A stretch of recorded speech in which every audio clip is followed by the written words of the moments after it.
Cumprimentamos a todos com a paz de nosso Senhor e Salvador Jesus Cristo. Estamos iniciando mais um programa EBD na TV.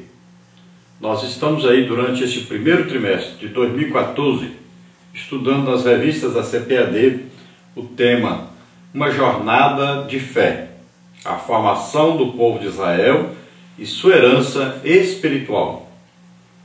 O comentarista deste trimestre é o pastor Antônio Gilberto. Hoje estaremos estudando a lição de número 10, as leis civis entregues por Moisés aos israelitas. Nosso texto áureo está aí em Salmos 94:15, que diz: Mas o juízo voltará a ser justiça, e hão de segui-lo todos os retos de coração. E a nossa verdade prática diz: Deus é justo e deseja que o seu povo haja com justiça. Então nós vemos aqui que o desejo de Deus é que haja justiça. E um povo que vive, então, em sociedade, que tem aí ligação de pessoas com pessoas, então deve haver aí normas, leis e também juízos. As pessoas devem ser julgadas por aquilo que fazem. Então, aqui nós vamos ver essas leis civis, leis que Deus instituiu para o bom viver, para o bom relacionamento. Imagine se não houvessem as leis para regulamentar a sociedade. Então aqui nós vamos ver que eles viviam numa época de criação de gados, de ovelhas, de agricultura. Então precisavam haver aí leis. Por exemplo, lei a respeito do fogo, colocar um fogo numa roça, né? Leis a respeito de pegar alguma coisa emprestada de alguém, leis a respeito de morte de animais ou empréstimo de animais, leis a respeito de se colocar alguma coisa para a pessoa guardar enquanto você viaja, e também as leis que regulamentavam, por exemplo, alguém matar o outro, se ele é culpado ou se foi acidente, leis a respeito de brigas. Então, são leis regulamentares para que o povo possa conviver entre si. Agora, essas leis foram dadas por Deus para Israel. Não quer dizer que todas essas leis que foram dadas para Israel, nós devemos segui-las à risca, literalmente, para a igreja. Então são princípios que existem por trás dessas leis e que devem ser seguidos, guardados, orientados. Nós temos a lição do professor e um resumo dessas leis. Então nós vamos ver esse resumo já após a leitura. Vamos então à nossa leitura bíblica em classe. Estes são os estatutos que lhes proporás. Se comprares um servo hebreu, 6 anos servirá, mas ao 7º ano sairá forro de graça. Se entrou só com seu corpo sairá. Se ele era homem casado, sairá sua mulher com ele. Se seu senhor lhe houver dado uma mulher, e ela lhe houver dado filhos ou filhas, a mulher e seus filhos serão do seu senhor, e ele sairá só com seu corpo. Mas se aquele servo expressamente disser: eu amo a meu senhor, e a minha mulher, e a meus filhos, não quero sair forro, então seu senhor o levará aos juízes, e o fará chegar à porta ou ao postigo, e seu senhor lhe furará a orelha com uma sovela, e o servirá para sempre. E se algum vender sua filha por serva, não sairá como saem os servos. Se desagradar aos olhos de seu senhor, e não se desposar com ele, fará que se resgate. Não poderá vendê-la a um povo estranho, usando deslealmente com ela. Mas, se a desposar com seu filho, fará com ela conforme o direito das filhas. Se lhe tomar outra, não diminuirá o mantimento desta, nem a sua veste, nem a sua obrigação marital. E se lhe não fizer essas 3 coisas, sairá de graça sem dar dinheiro. Quem ferir alguém que morra, ele também certamente morrerá. Vamos ver um resumo das leis da seção 20 e 22 até 23, 33 de Êxodo, que está no quadro aí na revista do professor. Então, número 1 aí, proibição dos ídolos e das leis do altar. Número 2, a lei sobre servos e servas, escravos. Número 3, a proibição de assassinatos, agressões verbais e físicas contra os pais e sequestros, inclusão de pena de morte. Número 4, sanções para quem ferir ou aleijar outras pessoas. O próximo não inclui pena de morte. Número 5, lei sobre o boi que pisoteava um ser humano até a morte. A culpa cai sobre o proprietário negligente. Número 6, lei sobre o poço descoberto no qual cai um animal desatento. Número 7, lei sobre o animal que é mortalmente ferido por outro. A culpa recai sobre o dono do animal agressor que não tomou precauções.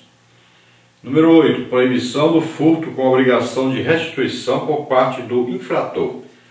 Número 9, leis sobre destruições de plantações, sejam por queimada ou pastagem. Número 10, leis sobre tomadores de empréstimos e pessoas responsáveis pelos bens de outrem. Número 11, a lei sobre a sedução de uma virgem com intercurso sexual antes do casamento. Número 12, leis diversas sobre questões religiosas e sociais, feitiçaria, bestialismo, opressão contra usura, etc. Número 13, leis sobre a retidão no tribunal, tanto por parte das testemunhas como por parte do juiz. Número 14, leis sobre o sábado. Número 15, convocação para a celebração de uma festa a ser realizada 3 vezes por ano. 16, proibição de cozer o cabrito no leite de sua mãe. Então esse aí é um resumo das leis que estão aí contidas desde o capítulo 20 até o capítulo 22. São diversas leis aí que abrangem tanto falar sobre os escravos, sobre religião, sobre os animais, sobre as plantações. Então abrange aí tudo o que era necessário, o que era mais importante para que houvesse ali uma boa convivência, o povo entre si e também o povo com Deus. A grande maioria dessas leis são a base da constituição de todos os países hoje em dia. Então são leis importantíssimas e que, se seguidas, o mundo seria bem melhor, funcionaria muito melhor do que funciona hoje. Na lição de hoje nós teremos as seguintes partes. Primeira parte, Moisés, o mediador das leis divinas. Aí o tópico 1, o mediador. Tópico 2, leis concernentes à escravidão. Tópico 3, ricos e pobres. Na parte 2 nós temos as leis acerca de crimes.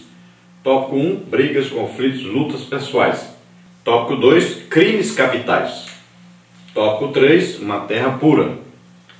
Depois na parte 3, leis concernentes à propriedade. Tópico 1, o roubo. Tópico 2, profanação do solo e o fogo. Dentro da introdução então vamos ver. Deus entregou a Israel o decálogo e algumas leis civis que regeriam aquela nação. O decálogo pode ser considerado em nossos dias a nossa legislação constitucional, civil e penal. Tanto no seu caminhar no deserto, como depois já em Canaã, o povo de Israel viveu rodeado de povos ímpios, incrédulos, idólatras, perversos, enfim, grandes pecadores contra o Senhor e contra o próximo. Como nação, o povo precisava de leis que os orientasse e os levasse a uma convivência ideal. Então o povo agora conviveria com nações que muitas vezes eram totalmente desumanas, nações idólatras e nações violentas. E este povo então precisaria de regras, de normas, de leis que regulamentassem o seu bom viver, o seu bom relacionamento entre si e também com Deus. Então esse povo seria um povo diferente entre os outros povos, um povo que seria espelho para os outros povos, um povo que teria então um código de leis, de normas, que deveria ser seguido pelas outras nações. Veja bem que Deus colocou a nação de Israel para servir de modelo para as outras nações, em tudo. Tanto nas suas leis, como na adoração ao único Deus, como na maneira de vestir, como na maneira de agir. como também na maneira de comer. Tudo isso era para a nação de Israel ser exemplo para todas as outras nações. Agora, como é que surgem as leis? As leis surgem à medida que são necessárias para o bom viver. Então, quando começa a acontecer coisas que prejudicam o bom relacionamento social ou bom relacionamento com Deus, então surge aí a necessidade de se criar leis que regulamentem isso que está acontecendo. Então, por isso que surgem aí as leis, né? Vão devagarinho aí, vão surgindo novas e novas leis, devido à necessidade que passa a existir. Então, no nosso país, por exemplo, vão surgindo aí novas leis, novas regras sobre, por exemplo, o uso da internet. Por quê? Porque o uso da internet passa a ter aí uma primazia entre a sociedade e começa a haver o quê? O abuso do uso dessa internet. Então, já se começa a ter a necessidade de se instituir leis, fazer leis que regulamentem o uso da internet. Então, as leis vão surgindo à medida que são necessárias. Então, na lição de hoje, estudaremos algumas destas leis e a sua aplicação, tendo como referencial no Novo Testamento passagens como Mateus 5 a 7 e Romanos 12 e 13. Então, nós podemos ver no Novo Testamento algumas normas, algumas leis de bom viver, já dentro das leis espirituais, coisas ensinadas por Jesus, por Paulo, que nos orientam quanto a esse bom viver, esse bom relacionamento, tanto entre nós mesmos e também entre nós e Deus. Então, na parte 1 aí nós temos Moisés, o mediador das leis divinas. Tópico 1, o mediador. Tópico 2, as leis concernentes à escravidão. Tópico 3, ricos e pobres. Então, tópico 1, o mediador. Deus falou diretamente com o seu povo. Todavia, eles temeram e não quiseram ouvir a voz do Todo-Poderoso diretamente. Então os israelitas disseram a Moisés: fala tu conosco, e ouviremos. E não fale Deus conosco, para que não morramos. Diante do Senhor, o povo reconhecia as suas iniquidades e fragilidades. Moisés foi o mediador entre o povo e Deus. Hoje, Jesus é o nosso mediador. Sem Cristo, não podemos nos aproximar de Deus, nem ouvir a sua voz. 1 Timóteo 2,5. Então, Deus falou diretamente com o seu povo, desejava ter esse relacionamento diretamente com o povo. Mas o povo tinha medo de morrer devido a seus pecados, às suas iniquidades, à sua maneira de viver, maneira contrária à vontade de Deus. Então eles pediram a Moisés para falar com Deus, e quando Deus falasse com ele, ele então traria o que Deus mandou que eles fizessem. Seguiam a orientação de Moisés, que Moisés havia recebido de Deus. Então eles queriam que Moisés fosse o mediador entre eles e Deus, para que eles não morressem. Então, a partir daí, Moisés passou a ser o mediador entre Deus e o povo de Israel. Agora, no Novo Testamento, o que acontece? Nós não temos mais um homem como mediador, mas nós temos o próprio Deus como nosso mediador. Como assim? Jesus Cristo, o Filho de Deus, ele esteve na terra, viveu como homem, passou pelas mesmas coisas que nós passamos, ele foi tentado da mesma maneira que nós somos tentados, e ele morreu em nosso lugar, mas ele ressuscitou, está lá no céu, à direita do Pai, intercedendo por nós. Então, nós temos agora um mediador, que é Jesus Cristo. É o único mediador entre Deus e os homens. Jesus, não existe outro.